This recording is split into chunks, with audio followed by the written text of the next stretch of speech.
this is all about you guys, your journey in music, and how you met and started the Blue Stones, and we could talk about the new record that just came out, obviously.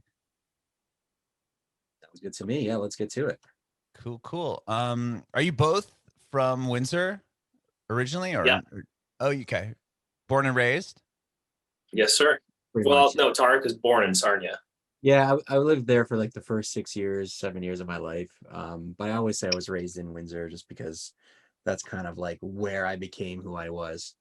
Got it. And did you guys like know each other growing up, or no? I didn't meet till later in life.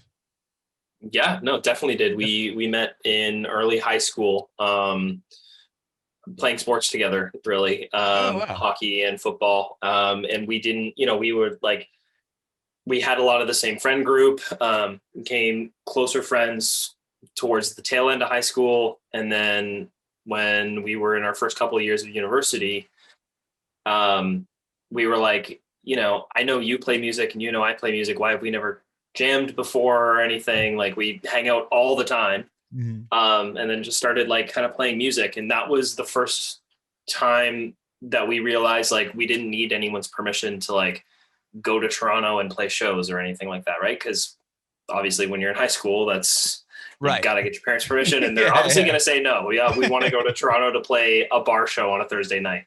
Like, no way. And so this honestly just really started out as like an experiment of that kind of freedom, and we were having fun. We kind of ran with it. That's amazing. You play drums in the band, Justin. Were you always a drummer? I see a guitar behind you, so I'm curious. Like, what was the first instrument? Yeah, no, I just have that for Zoom calls. I have no fucking idea how to use that. Yeah, always a drummer. Ever since 7th grade and that's it. I like dabble with other instruments, but I would never get on a stage and play them. But yeah, always a drummer. Were you in like the marching band or school band or I was in school band. Yeah, okay. I did. That's kind of where I learned. That's where I started playing drums, and then started taking like private lessons for like a year or something. But I was always into like, doing school band, school music classes, playing in talent shows for like multiple different artists that wanted to showcase like the covers that they do. Basically, that's all a high school talent show is. Right. But yeah, I was always very much into it, and it's kind of a very different story from Tarek, actually. Yeah, Tarek. So how did you get into music? My mom was like a piano teacher when I was young, and I was just kind of like around music for a very large part of my life. She taught me piano as well, and I guess from there I just sort of had like a natural inclination to play music. When I was like, I think 12 years old, I switched over to wanting to play guitar because, you're like a preteen teen and you want to do something cool. So like I wanted to play the electric guitar. So my parents agreed to let me take a few lessons. I took a few, but I wasn't really into them. Like I wasn't into guitar theory. Right. And to be honest, like the lessons were kind of shit. Like they would just be like, go and learn a song you want to learn. Okay, come back next week. We'll teach you another song that you want to learn. And it was all like, smoke in the water and all that stuff that you learn when you're first playing guitar. And then I just kind of started doing it on my own, just sort of writing music and playing the guitar in private. I didn't really share it with anybody. I didn't really feel comfortable sharing it with anybody, especially because everyone else in our high school was like performing in these talent shows and stuff. And I didn't have the confidence to do that. So I just kind of kept it all to myself. Oh, interesting. You weren't playing in those talent shows. No, the closest thing I did was, and it was with Justin, actually, we did a Beastie Boys performance in our senior year of high school. That's rad. And it was awesome. Yeah, I think it was, I don't know if it was lip. I can't remember if it was. It was Fight for Your Right to Party. Okay. No, man. It was like total live band. We had a live band playing it behind us. That's arguably our first live show. Yeah, that was our first live performance ever. Just hilarious. We like totally went into it. Like I had like a football jersey and a big chain on and everything. Like we went all in, man. It was great. You both just rapped it. You weren't or sang it. You didn't. You weren't playing drums on the song. No, it was the song. It was Tarek and I and one of our friends, and we were all doing like vocals only, and there was an entire band behind us. Yeah, it was so sick. Yeah. So that funny. that's That was pretty much as close as I got to doing a live performance in high school. But then once we got to university, I guess I got the courage enough to at least show Justin what I was working on. And then that's when things started to really come together, because he was like, yeah, I could drum on these and I could help you with these songs. And we started to practice together and play songs together, just sort of, in private and not really in public. And after a good 6 months of doing that, we decided we'd, try our hand at a live show. And then kind of rest is history. Wow. So did you know, Justin, that Tarek played guitar or sang or anything, or is this all Yeah, news to you when you no, guys were in university? I did know, but I didn't know that he did it seriously. Because there's a lot of people that casually play guitar, or like me, just have a guitar in the room that they don't know how to play or whatever. And so I never really considered it. Yeah, but then eventually it was just like, wait, you are playing, it's like you had the guitar out, you were obviously playing it the other day. What do you do with this? Do you want to do covers? Do you want to start writing our own stuff? And yeah, we just started writing our own stuff. So. Oh, wow. Okay. So you kind of both were like, oh, hey, oh, you actually play? And then Tarek, it was like one of these weird things. Songs. Yeah, it was one of those weird things where it's like we obviously both knew, and then one day we were like, why aren't we just writing something about this? We don't have to show anybody. We can just do it. Exactly. Yeah. I think my biggest thing was that I hadn't performed, and especially the stuff that I was working on for anybody. So, it really took me a little bit to break out of my shell back then. And I was even afraid to sing in front of Justin. It was that I was just so out of that world that I was like, oh shit, I have these songs that we've wrote together, and now I have to actually sing them in front of him, let alone anyone else. Sure. And I was going to ask you that must have been pretty terrifying, because even though you're friends, it's still pretty vulnerable to be like, okay, I wrote this song, I'm going to sing it to you. I've never done this before. Here we go. It was terrifying. It was I remember we were practicing in Justin's garage, and I was about to sing and I just couldn't. And he's like, I remember he says to me, he's like, well, if you can't sing in front of me, how are you going to sing in front of a crowd? And I was like, that's a good point. So you knew that he had words and melodies, but you guys were just practicing just the music. Yeah, because he would always send demos of here's a song that I have that he's singing on the track. So obviously recorded it on his own. And I'm like, I can't hear you. Can you turn this up? Sing louder. And it was just this. Yeah. But you know what? It was funny because we came back the next time and that was it. I was like, we're basically ready to perform now. We just need to kind of get this set sort of together and we can start playing shows. But yeah, it was just kind of a one-time weird thing. But okay, now I get it. So you had heard him sing on the tracks, but you just hadn't sang in front of him before. I was under the impression that you were getting ready, and then you finally heard him sing, and it was like, damn, okay, he's got these songs. Not only does he have the guitar chops, but he can sing and write lyrics and melodies and everything else. Actually, I do remember being surprised to know that Tarek had a good voice. Because I never heard him sing before. I don't know. Sure. It was something that I usually. I didn't even know people, I had a voice. Yeah, when people know how to sing, usually they love to perform. Usually, right. And I mean, obviously, Tarek does now, but so I just had kind of assumed that maybe he wasn't a vocalist. But yeah, interesting. Wow. Yeah. Okay. And so once you guys had your set together, were any of those songs that you were playing early on that first Black Holes record, or no? Or is this way before that? This is way before that. Yeah. Way before that. Yeah. I don't think any of those songs made their way onto Black Holes. No. No. Okay. No. We wrote Black Holes probably after being a band for almost 2-3 years. So wow. Okay. those early ones were well before we had even played a show. And then obviously once you play, a handful of shows, you just start to approach songwriting differently. And sure. Yeah. Started weeding out some of those early songs and just playing the newer ones. Right on. Okay. So well, tell me about those first shows. What was the first show you guys booked as a band? It was I remember it was a place called the Chubby Pickle. It does not exist anymore. Yeah. And it's a good name for a venue. Yeah. Perfect. And it was just a show that I honestly think was a packed night of all of our friends, only because everyone was so curious as to like what the hell was gonna go down. Because Mhm. they like out of nowhere, like our group of friends, which at the time was like, you know, very lot of different groups, Sure. they get wind that like Justin and I are gonna perform this show now. And I'm sure people were like, what? Like you and Justin are gonna play a show?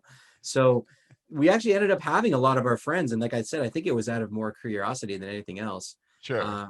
But we played like our very first songs that we had written together. I think maybe 5 or 6 songs, maybe a cover. I can't really remember now, but um, and it was actually an awesome night. Like it was the perfect way to sort of break the seal of getting into a live performance Mhm. career now, because all of our friends were super supportive. They were surprised as to what they heard. They were like, wow, like I really didn't expect you guys to sound like that, in a good way.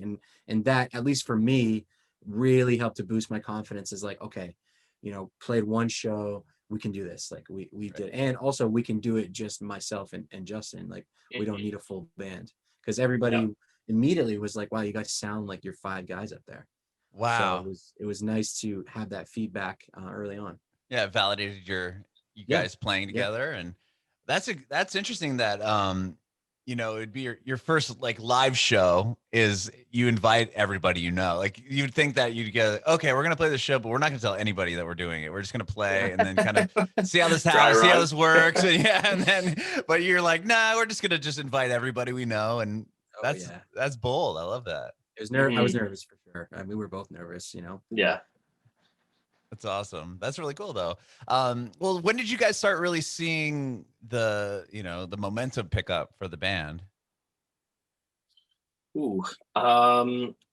Yeah, those probably, I mean, we've always kind of looked at like small wins along the way being Sure. important, and kind of like maintaining that sort of like motivation, and just kind of trying to have fun as we do it, and to make it not suck when it sucks. And so I don't know, I think we always had some steady progress, but it wasn't until like 2017, 2018 that we started making some connections in the industry, and really just like took a huge leap forward, signed a record deal, had professional managers, that at that point we were really settling into like, we can make this into a career and not just like something fun that we kind of do on the weekends.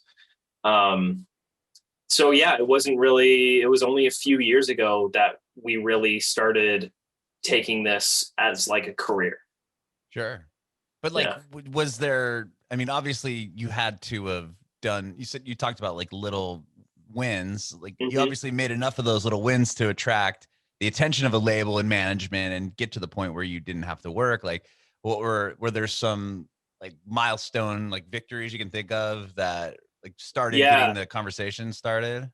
for sure. Like having our song in a couple of episodes of Suits was huge. And Oh, rad. that really helped us. Really what that did was like a whole chain reaction of the fans of Suits. Really, I don't know, they're big on the music in the show. Like the music director just does a really good job of putting together some cool music, and the fans really get behind like, this song was featured in this episode, versus like we've had placements in a lot of other different like TV, Hmm. and none have really like given us traction after the show the way that Suits did. Oh, okay. um so a lot of those people follow different like playlists. Like Harvey Specter's record collection is one of them, and it has like tens of thousands of followers. And so getting a lot of streams on Spotify then feeds your music into different people's algorithms. Uh-huh. And that's how our like management found us, was they were listening to Rainwolf, who's an artist out of Saskatoon. Hmm. And after like his album ended or whatever, it started playing our music, and he was like, oh, this looks kind of cool, reached out, and then we started working with him. So all of those small wins that you celebrate do Hmm. end up like being important, and it is pretty clear the path that got us there, was just from like touring as much as we could and playing shows as much as we could. Did you guys end up like, you were in university when the band started? When did you guys start touring? Did you finish school and then kind of really dive into the band more full time, or how did you guys balance that?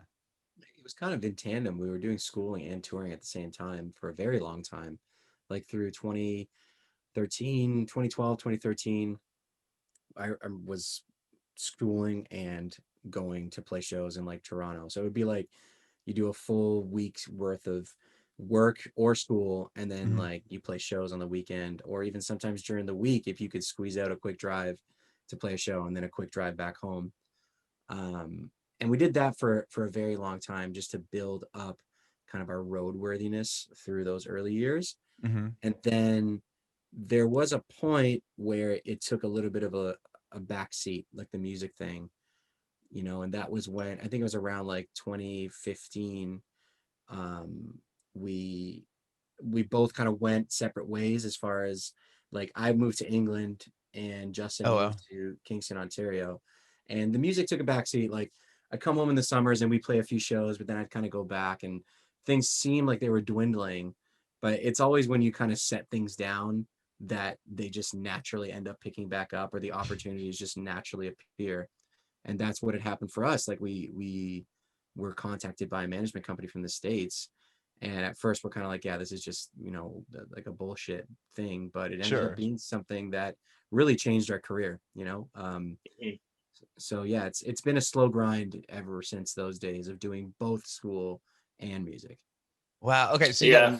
was that the management company from the States? Is that the one you're talking about through the show or through the playlist you're saying, Yes, Justin? exactly. Okay. Okay. Yeah, and that was we almost deleted the email because I remember like we just there you get so much of that when you're an artist. Like someone's like, "Oh, I'm building this startup that has 4 monthly users, and I want you to like feature your music." I'm like, "Whatever." And so people are like, "I love your music, and I want to manage you guys." And it's like, okay, so we jump on the phone and. How many other artists have you managed before? Like none. I just like love your guys' stuff and I want to work with you. It's like, well, Yeah. I'm not gonna do that. Right. So we Of almost course. deleted it because, like Tarek said, we were kind of past it at that point. We're like, this will be something we always do as a hobby, but like, time to move on to like get a real career. We had graduated at that point. Mhm. And I remember being like, you know what, just take the call. There's no reason not to take the call and see what they're all about. And then Mhm. it ended up being, working really Like well for us. So legit. that's always kind of like a thing now for us is just like, just take the call. It doesn't hurt to take the call, see what they're Mhm. about, and then you can make a pass after that. But Yeah, I yeah, remember being so suspicious too. Like I remember the whole way through, like we first took the call and they started saying some things like, yeah, record label this or management this. And both of us are like, okay, this is a little different, but still on guard. Then like before you know it, you're on a flight to like New York and you're like, okay, like nah, this is different. And then you're sitting and then like you're talking to the guy from RCA and you're like, okay, there's something yeah. else. Like it's just it was this Still don't know still though. don't It's know. like, yeah, Like you're so cautious, but at the same time, you're like, okay, we definitely have not been contacted like this before. So yeah, we'll keep yeah. going. Did you feel like you had like a little bit of, I don't know, they call it like imposter syndrome? Like when you're there, like, am I supposed to really be here? Like, 100%. is this real? Yeah, like this is crazy. Like, I'm in Manhattan playing these songs, versus we're just used to driving up and down the 401, which is a major highway in Canada, just being like, okay, well, this is what we're gonna do forever. You know? Wow. Okay. Yeah. So obviously you took the call, took the deal with this company when Mhm. they're flying you out. And then what from there, what's do they put you on the road? Like what was the first thing that they kind of did for you? Yeah. Yeah, Yeah. yeah. It was mainly just like, okay, let's work this thing on the road, and we. It's tough because like touring is definitely a grind, but Mm-hmm. we've always found that kind of like is a good foundation as opposed to like trying to hack your way to the top and like get inserted into this playlist and like get on this like magazine cover and then like that's so like surgical and it's so fragile Mm-hmm. that like touring is just building a solid fan base. You're pouring concrete as opposed to like placing Lego pieces one by one. Sure. um, and so that's kind of the way that we approached that, was to hit the road, try and play as many shows as we can and keep building up an audience. So it's kind of been working. I mean, we haven't been on the road in over a year now, but yeah, that's kind of worked for us. when did Black Holes come about then? So was this after you had been in contact with this management company and like the deal had already happened? Like when did you guys put that record out? Well, like an independent version of that album was released just by us back Okay. back in like 2015. Oh, okay. Um, So so that before you had moved to England and all that? well, while I was there, Okay. actually, it was kind of like, we recorded this album, let's put it out. We'll do a big album release party in our hometown, and we can at least put a cap on everything and a hard stop on everything, and we'll be happy with what we've done. Mhm. So that's what was living on Spotify and Apple Music, Oh, YouTube, what okay. have you, for a long time, independently, and that's what caught the ears of the management company eventually, who then, after all was said and done, we were placed on a record label who took the independent version of Black Holes, remixed it, remastered it, and released it as like the debut album of the Blue Got it. Stones under a label, right? Okay. Uh-huh. So that's actually this. It's even more confusing than that because Yeah. and like I didn't know if we were gonna get into this, but like the first label that signed us picked us up for Black Holes, then ends up dropping us. And then another label scoops us up and eventually releases Black Holes 2 years after we released it independently. Yeah. And Interesting. now we're a new band under this new label 2 years after the fact. And that's just the Yeah. way the industry works, man. Like a lot of people Yeah. don't know that. They hear a new band and they're like, oh wow, this band just came out in 2019. Meanwhile, they've been around since like 2007. Right, It's like right. people just don't understand. Sure. But that was the story with Black Holes. It was initially what caught the ears of our eventual management company and bunch of fans as well. And yeah, that's what was the entrance towards being with the label. Wow. And is that the record that you guys were nominated for the Juno Award with? Or was this Yes. newest one? I don't know that was necessarily like, I mean, I guess that was what we right. released. It was a weird because the Right. Juno was Breakthrough Artist of the Year. So I don't necessarily know that it was like tied to an album. Oh, got you. I think like maybe informally it is. Sure. But it wasn't like but you were nominated because of this record for Breakthrough Right. Artist. It was like you were Right. just nominated as Breakthrough Artist. Yeah. Got it. Wow, but Yeah. how validating is that moment? I mean, geez. Yeah, that was big. That was big. I remember getting that news. And I was like, wow, man, I would have never thought that we were at that point. And I didn't realize like national recognition is Mhm. just another level, man. It's like, we don't make music to win awards. Right. I think you're not going to make music that wins awards if you try to make music that wins awards. But it's just again, when we like celebrate those victories along the way, it's like, yeah, validation. We're obviously doing something right. Something nice to have your parents brag about. Pretty I was much. gonna say, yeah, that's probably something that from what I know, is like equivalent to the Grammys, obviously. So everybody knows it in Canada, and that's something that your mom or dad or whoever could say, "Oh yeah, my son's nominated for a Juno Award." Like that's like mind blowing to everybody across the whole spectrum, right? It's not like we got nominated for this award that somebody's like, "Well, I don't really know what that is." Yeah. But it's like Juno Award is like has something behind it. Yeah, for sure. That was, what's funny though, even then, like there's people that you interact with who might not really know what the Junos are or like recognize the weight of them in Canada at least.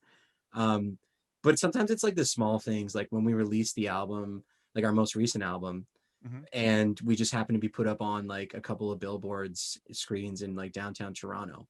And then people are like, wow, you guys made it now. Like, this is great. Like, versus like getting nominated for an award, which you would think had more weight, but like, it's funny and how it's like perceptions changes, Sure.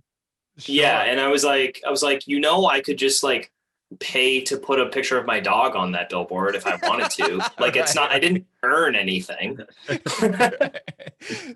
But still, that's still pretty rad. I did see that photo on your guys' Instagram of the picture from New Music Friday. That's still dope. Yeah, and so that was the thing. Obviously, like that was part of Spotify, so we did earn that. But it was just, yeah, it's like some people are like, oh, cool, like nominated for a Juno. And then they're like, you're on a billboard in Toronto? Like, yeah, dude, 1-800-CLEAN toilets is on a billboard in Right, I Toronto. get what you're saying, though. Yeah, anyone could pay to be on a billboard, but Yeah, exactly. the fact is you're on a billboard, but the Juno Award thing is still so huge.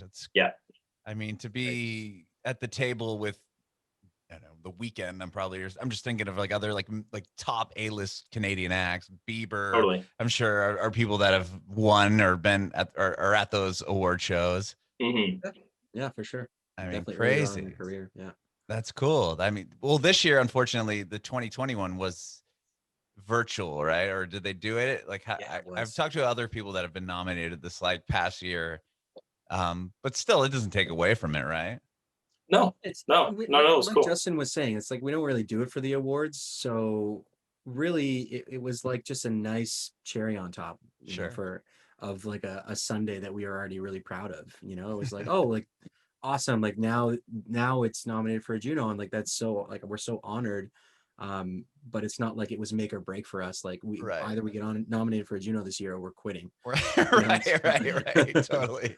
Yeah, it was nice. It was definitely a nice little extra little piece of validation again. I love that. And when it comes to the new record, Hidden Gems, I want to talk to you guys about where you were, like when this virus all hit, and like how that affected you. Was this record in the works? Was it done? Was it not even a thought yet? It was completely finished. And so Shaken Off the Rust, we released Shaken Off the Rust in October of 2019, I think. Mm-hmm. And then we released another single. It was just like a DSP single, like Grim, in December. And then we'd finished the rest of the album in January of 2020, over like 2 weeks or something. And it was like the last day of recording. We had, I think, a day or two off, and then we were going out on the road. And so we did a bunch of dates in the States. Well, actually, we did a lot of stuff in Ontario, did a show in Montreal. Then we went down to the States and did like a whole run of the East Coast, Midwest. Then we had a couple weeks off, and we were going out to Western Canada. So we had one show in Winnipeg, and then we were scheduled to have a show in Regina, and then the next day was actually going to be the Junos. Yeah, that happened like right before the Junos were supposed to happen. Yes. Okay, now I'm remembering. Okay. So we left from Kingston, which is where I live and where we recorded the record, and it was a 2-day drive to Winnipeg. And, you know, the whole time we were like, we had shows in Vancouver and we had a show in Seattle, and that was kind of like, those were like the initial hotspots. Mm-hmm. That's where it like landed in North America. And we were like, are we going to do these? Is this thing going to just be like SARS where it just blows over? Or like, I don't know, you know, whatever. We'll cross that bridge when we get to it a week later. And then we're like driving out, we're on the road and we're listening to the Joe Rogan podcast, and he had like an epidemiologist or whatever on. And I was like, this kind of sounds fucking nuts. I don't know what's going to happen here. And like, Tarek, I remember you brought some masks, but we were like, I don't even know if masks are going to work with this thing. Anyway, we get to Winnipeg, we play the show.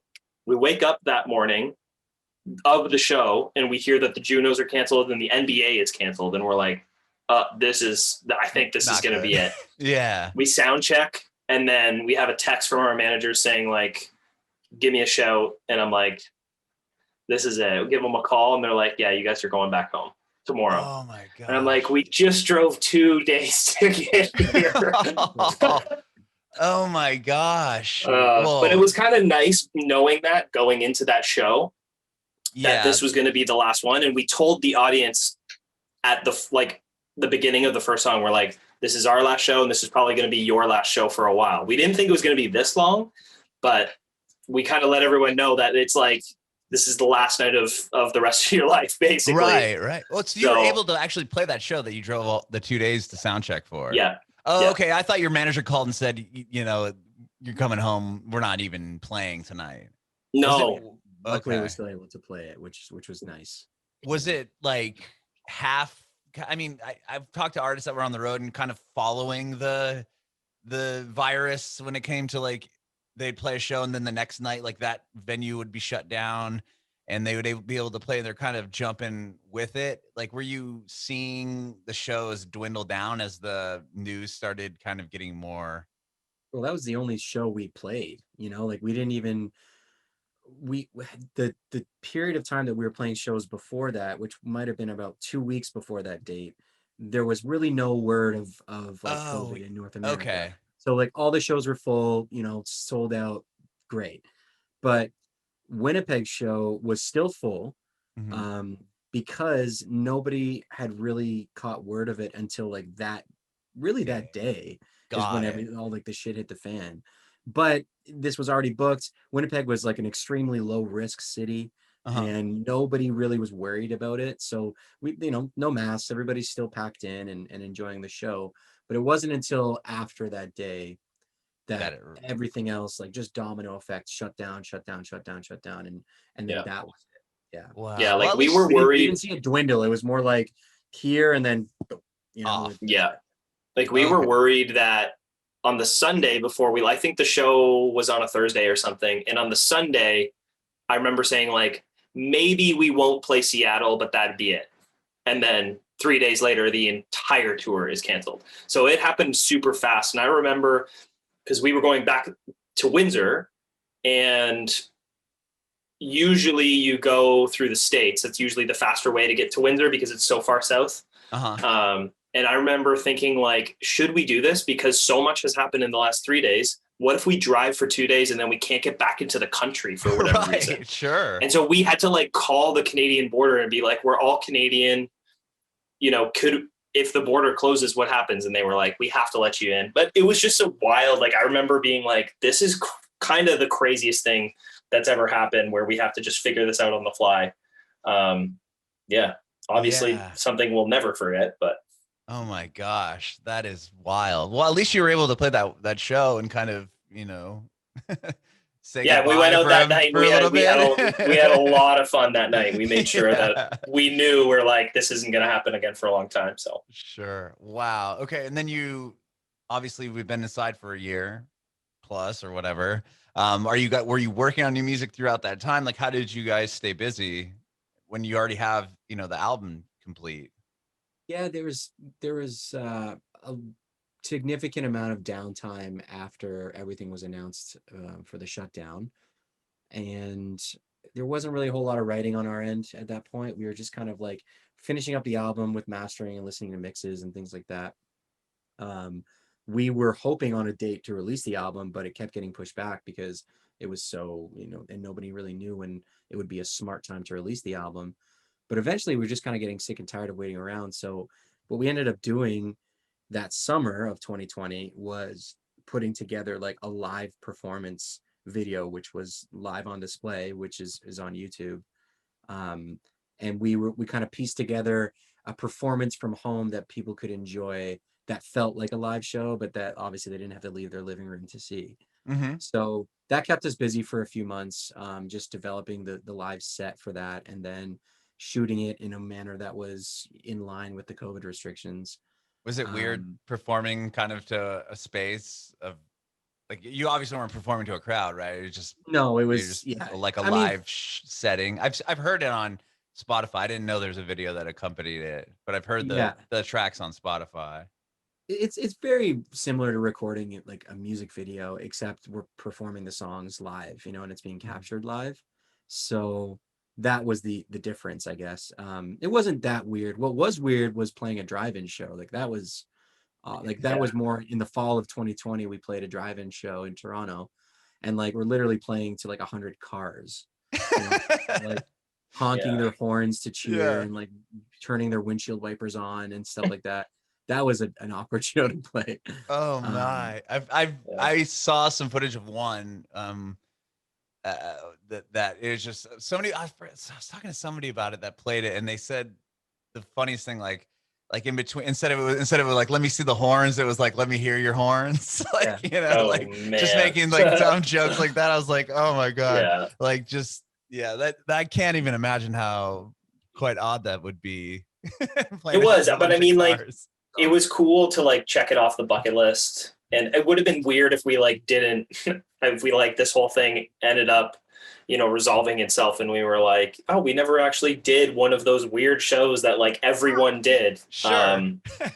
But no, it was kind of fun. I remember everyone was like leaving because it's basically like a parking lot, right? And you go in one way and then everyone exits one way.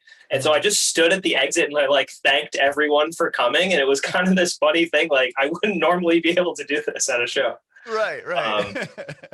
So yeah, it was what it was, but that's cool though. I mean, at least you had, like you said, you had the opportunity to do it and check it off the Yeah. bucket list. Like, hey, we got to play this show that probably wouldn't be something that would ever sustain and never happen again. That's Exactly. cool that you're able to take part in that. Yeah. Well, now it looks like stuff's opening up now. Do you guys have plans I'm sure you have plans to get out and on the road again, right? Yeah, loose plans. There's nothing that's like set in stone right now. Well, 2022 we do have a few things, but it's just so hard to tell because now we're starting to see a light at the end of the tunnel. Bands are announcing tours. It's really great news all around because people are actually putting in hard, fast, or steadfast plans for these things to do. But we're still a little bit skeptical because here in Canada, it's like, I don't know, it's still pretty shut down and the restrictions are still pretty tight. And I guess it's going to take a few bands that are a little bit braver than we are to like go out there and do the first tours for us really to be like, okay, we can do this now. It's open. It worked out. We'll jump on the train of that. But we do have some loose plans for the end of this year and for next year. That's exciting though. I mean, yeah. Here in the States, like nobody's touring yet, but there's definitely plans. Like there's festivals like on the books, which is, I'm still trying to like wrap my head around. I'm like, okay, you guys aren't like, no one's really touring yet, but then it's like, but Outside Lands in San Francisco is happening with, 100,000 people. Yeah. Like, so okay. I know it's weird. Like one that we've announced is Aftershock in Sacramento. Oh, you guys are playing that. That's a huge one. Yeah. And that's what I mean. It's huge. And I'm like, is this happening in October? This seems so weird and so far away for, like 5 months from now. But I mean, I guess we'll see just as long as, vaccines hold up. I mean, yeah, we should be able to do it. It's kind of weird. It seems like there's no reason why we shouldn't if things go the way we think they will. Right. So, yeah. That's exciting. That'll be really exciting. Have you guys ever played Aftershock before? No. It'll be first time in Sacramento. Wow. What about big festivals? Have you done a lot of big festivals? Yeah. We did Bonnaroo. We did Shaky okay. Knees. So you guys have done. There's a bunch that we've done a bunch. Can't even. The one in California, the wine one. Oh, Bottle Rock. The Bottle Rock. Yeah. Bottle Rock. Okay. Yeah, that was awesome. That's a cool. Yeah, that's a rad setup they have there for that festival. That's awesome. Well, cool, man. I mean, that's so cool that you're, you at least have that on the books to look forward to, right? I mean, it's been what, a year, 2 years without playing shows. So that's long amazing. time, man. And we've released so much new music that it'll just be great to get back on the road and start playing it. Yeah, because you haven't really been able to play these songs, right? I mean, you just put the record out. Exactly. Yep. Yeah. That's awesome. I did see you've done some of the live stuff on your Instagram. Do you enjoy doing those? They're all right. I don't know. It's kind of like, it's a cool way to explore a different avenue for these songs where it's like you heard them on the record and they're like, full electric and like, rock heavy, let's say. And then being able to strip that song down and perform it in a more intimate space, like on Instagram Live. So it's okay in that sense. But I think if we were to have to do this all the time, like, I don't know, I wouldn't necessarily like that. Sure. I would miss the live show aspect and playing our songs to what we envision them to be live, versus having to like strip it all the way down to be able to play it from your home. Yeah, definitely. No, I could see that. And those things got kind of, it's funny how quickly like everyone was like, got to do the Instagram Live thing. And then it was like everyone started dwindling off in that space. But that's amazing that you're able to at least play the songs and get people's feedback as far as playing them live and to some capacity, right? Yeah. Well, and thank you guys so much for doing this. I really appreciate it. Of course. Yeah. Cool, man. Thanks for having us. Yeah, I do have one more question for you both before I let you go. I want to know if you have any advice for aspiring artists. Yeah, we always say just keep playing shows. Like I was saying earlier, we can trace a direct line from every sort of bit of success that we've had to playing as many shows as we can. And so, yeah, it's just hitting the stage. That was something that one of our, early sort of idols told us, was to keep playing shows, and ended up being good advice. So that's what we always tell other people too.